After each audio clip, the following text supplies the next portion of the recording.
मैं तो यही कहना चाहता हूं कि वैसी हैदराबाद में नारे क्यों लगा रहे हैं, गजा में जाके बम चलाए। हैदराबाद में कूदने से क्या होगा। वैसी अगर सच्चा है अपने नारे को लेकर, अपनी बात को लेकर, तो बन जा मुजाहिद, जब आई कूद जा तू भी जलती लंका में। ये तो तुम यहां लोगों को बेवकूफ बना रहे हो, यहां ये चलने वाला नहीं है। अपने 5 बंदे इकट्ठे करके उधर तू फिलिस्तीन फिलिस्तीन फिलिस्तीन, तो फिलिस्तीन तो खत्म। उसकी एक्सपायरी डेट उसी दिन पक्की हो गई थी जिस दिन इजराइल पे हमला हुआ था। फिलिस्तीन की नहीं, लेकिन उसके आतंकवादियों की तो निश्चित हो गई थी। मैं ये कहना चाहता हूं यहां बैठे सभी लोगों से, जो इजराइल में हुआ क्या भारत में नहीं हुआ? भारत ने नहीं देखा वैसा हमला? कसाब आया था, क्या था वो दिन? मुंबई में कोई होटल में बैठा है, कोई रेस्टोरेंट में बैठा है, कोई स्टेशन पे है, वो सबको मार रहे, आंख मूंद के मार रहे। एग्जैक्टली वही हमला था जो हमास ने इजराइल में किया, वही भारत में हुआ। और एक बार नहीं हुआ, ये दिल्ली के कनॉट प्लेस में हुआ, लाजपत नगर में हुआ, सरोजनी नगर में हुआ, घंटाघर में हुआ, मुंबई में हुआ, पूरे जर्मनी बेकरी में हुआ, हैदराबाद की गलियों में हुआ, बेंगलोर की गलियों में हुआ, संकट मोचन हनुमान मंदिर, सब जगह हुआ।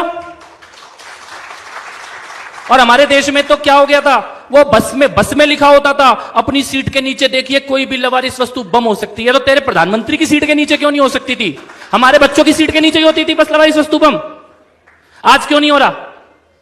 वही सेना, वही पुलिस, वही एजेंसी, वही रॉ, वही गुप्तचर, वही सारा सिस्टम है, खाली एक नेतृत्व बदल गया। आज करके दिखा दे कोई दिल्ली में, मुंबई में, पुणे में। यह राष्ट्रवाद है। और मैं ये कहना चाहता हूं कि कोई गलतफहमी में मत रहना कि जो इजराइल में हुआ वो पहली बार हुआ या आखिरी बार हुआ। जिस दिन अयोध्या में, मथुरा में, काशी में मंदिर गिराए गए होंगे ना, उस दिन अयोध्या, मथुरा, काशी की गलियों ने वही आतंक देखा होगा जो इजराइल ने देखा था। आज से 100 साल पहले मोपला में, केरला में, तुर्की के खलीफा के नाम पे 10,000 लोगों को मार दिया गया। उस दिन केरला की गलियों ने वही आतंक देखा जो इजराइल ने देखा था। डायरेक्ट एक्शन डे के दिन कोलकाता की गलियों ने वही आतंक देखा जो इजराइल ने देखा था। और 89-90 में कश्मीरी पंडितों ने वही आतंक देखा जो इजराइल ने देखा है।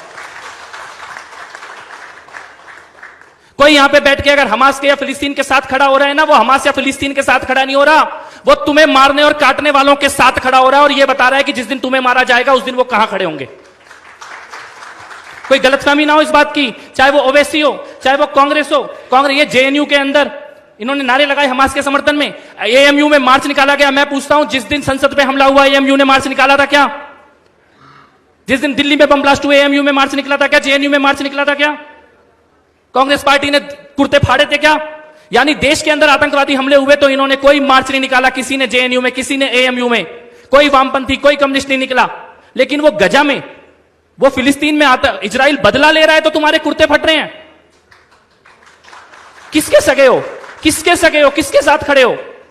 लेकिन ऐसा नहीं है कि देश इस चीज को देख नहीं रहा, देश इस चीज को देख भी रहा है और देश इस चीज को समझ भी रहा है। इजराइल और हमास की जो लड़ाई है वो आज की लड़ाई नहीं है, और वो 2 देशों की लड़ाई नहीं है, वो सभ्यता की लड़ाई है, वो मानवता की और राक्षसों के बीच की लड़ाई है। और भारत पहले भी मानवता के साथ खड़ा था और आगे भी मानवता के साथ खड़ा होगा। लेकिन कपिल जी, आपकी बात, मैं इसी बात से एक सवाल आपसे करना चाहती हूँ। हमारे यहाँ तो हर बात में बीच बीच में लोकतंत्र खतरे में है। जब आप देश की बात करते हैं, चूंकि आपने दिल्ली दंगों का भी जिक्र किया, सेक्युलरिज्म बीच में ले आया जाता है। नहीं, अगर ऐसा हुआ तो लोकतंत्र खत्म में होगा, बड़ा कदम उठाया तो देश का क्या होगा? ये जब नहीं बदलेगा तो फिर आपको लगता है बहुत कुछ बदल पाएगा? क्योंकि हर जगह तो लोकतंत्र खतरे में है। नहीं, देखिए, लोकतंत्र का नारा लगा रहे हैं, लेकिन खड़े किसके साथ हैं?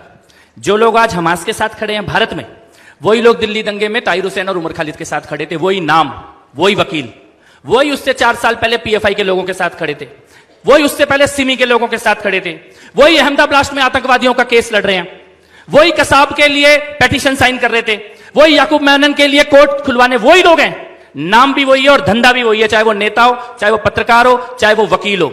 कोर्ट में खड़े होने वाले लोग वही हैं, अखबारों में लिखने वाले लोग वही हैं, टीवी पे आके इनके पक्ष में बोलने वाले लोग वही हैं। वही चेहरे और वही लोग हमास के साथ, वही पीएफआई के साथ, वही सिमी के साथ, वही ताहिर हुसैन के साथ, वही उमर खालिद के साथ। लेकिन मैं ये कहना चाहता हूं कि ईश्वर का न्याय होता है। दिल्ली में जिस आदमी ने दिल्ली के दंगों के समय ये बोला था कि मैं शाहीन बाग के साथ खड़ा हूं, वो आदमी आज उसी जेल में पड़ा हुआ है जहां शाहीन बाग के अपराधी जेल में है। और मैं ये कहना चाहता हूं कि तुम तब शाहीन बाग के साथ थे या नहीं थे, आज तुम वहीं रहोगे जहां शाहीन बाग के अपराधी रहेंगे। ये भी ईश्वर का न्याय है।